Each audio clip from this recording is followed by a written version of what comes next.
samu masoyiya, yarinya mai tarbiya, yar gata kyakkyawiya, mai kirar 'yan Saudiya, ba ta yin halin tsiya, sannan ba ta hayaniya, ba ta da kyawun tafiya, mai kyau ko ba kwalliya, ta sace mun zuciya, ta kasan sarauniya, shaki kike zinariya, fuskar ki sai walƙiya, wayo ni wai duniya, soyayya ruwan zuma, wasu sun ce ruwan guba, wasu sun sha sun mace, ni na sha nai rayuwa, a kyawun hali ta yi fice, a tsafta mata yo zarce, tabbas ni na yo dace, yarinyar me kima ce, nan gaba sai na angwance, suna na ango kuce, yarinyar me kyawo ce, lallai me kyawo ce, ki ci gaba da kula da ni, ki zan hanta in zamo jini, dan Allah karki adani, kauna ta ki yi adani, ni ke dai ce nake gani, a zahiri ko a baɗini, ni dai na yi dace, lallai na yi dace, dalilin so na zauce, an ɗaure na kwance, mutan gari na ta faɗi, MB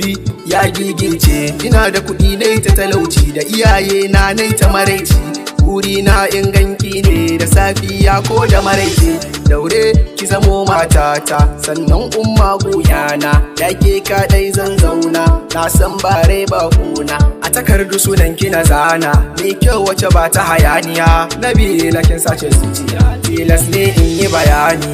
ce dai ke nai zaɓi, a mata ba tamkarki, akwai wuya ni in barki, buri na in aure ki, in ɗauko ki in saɗaki, kyawun shuka an sa taki, ranar aure za a yi liki, daga nan kin zama amarya, rashin ki ba na iya barci, sai dai kullum na kunci, ba barci ba abinci, ko ruwa ba zan iya sha ba, ni zan zamo miki garkuwa, in kin ji kishe in baki ruwa, zan kare kowane duka da mutuncin ki fa yar uwa, baby kin zamto kainuwa, ne na yi dace,